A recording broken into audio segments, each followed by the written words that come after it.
TDP manifesto super hit అయితే YCP manifesto వెలవెలబోయిందన్నారు Chandrababu. ఏపీకి రాజధాని లేకుండా చేసిన ఘనత జగన్ కే దక్కిందన్నారు. బ్యాండేజ్ నాటకాలు ఇక మీదట సాగువన్నారు చంద్రబాబు. ఈ రోజు మీరు చూసుంటారు ఆయన ఎలక్షన్ మేనిఫెస్టో. ఏం తమ్ముళ్ళు, సూపర్ 6 మీరు చూశారు, అది super hit. Jaganmohan Reddy manifesto వెలవెలబోయింది.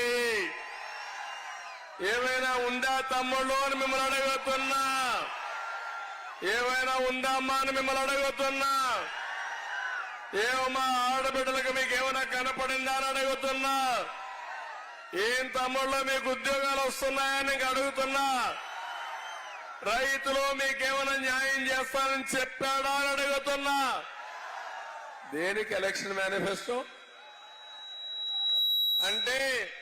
నా వల్ల కాదు, దోచుకోవాల్సింది దోచుకున్నా, దాచుకోవాల్సింది దాచుకున్నా, ఇప్పుడు చేతులెత్తేస్తానని చేతులెత్తేసిన వ్యక్తి జగన్మోహన్ రెడ్డి.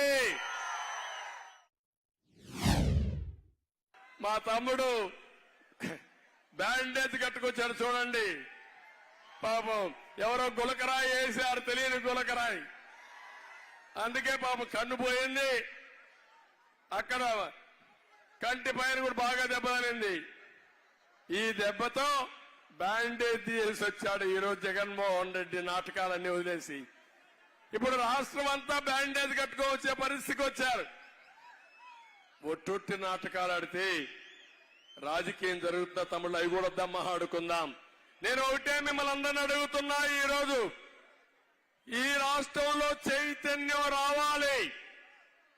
14 లక్షల కోట్ల రూపాయలు అప్పు తీసుకొచ్చి చేతులెత్తేసిన దుర్మార్గుడు ఈ సైకో జగన్మోహన్ రెడ్డి అని చెప్పి నేను మీ అందరికీ తెలియజేస్తున్నా. మన రాజధాని ఏది? రాజధాని ఉందా మనకు? 10 ఏళ్ళు అయింది విభజన జరిగి, అవునా కాదా? హైదరాబాద్ తెలంగాణ రాజధాని అంటే హైదరాబాద్ అని చెప్తారా లేదని అడుగుతున్నా. చెన్నైకి ఉందా లేదని అంటున్నా. ఇంకో పక్క కర్ణాటకకు ఉంది. రాజధాని లేకుండా చేసిన దుర్మార్గుడు ఈ జగన్మోహన్ రెడ్డి. మామూలు దుర్మార్గం కాదు. నేను ఆ రోజు రైతుల్ని మెప్పించి 35,000 ఎకరాలు భూసేకరణ చేసి అమరావతిని ప్రపంచంలోని ఒక మంచి రాజధానిగా తయారు చేసి హైదరాబాద్ తయారు చేశా. దానికి దీటుగా మీ అందరికీ ఒక రాజధాని కడదామని సంకల్పించానని చెప్పి నేను మీకు తెలియజేస్తున్నా.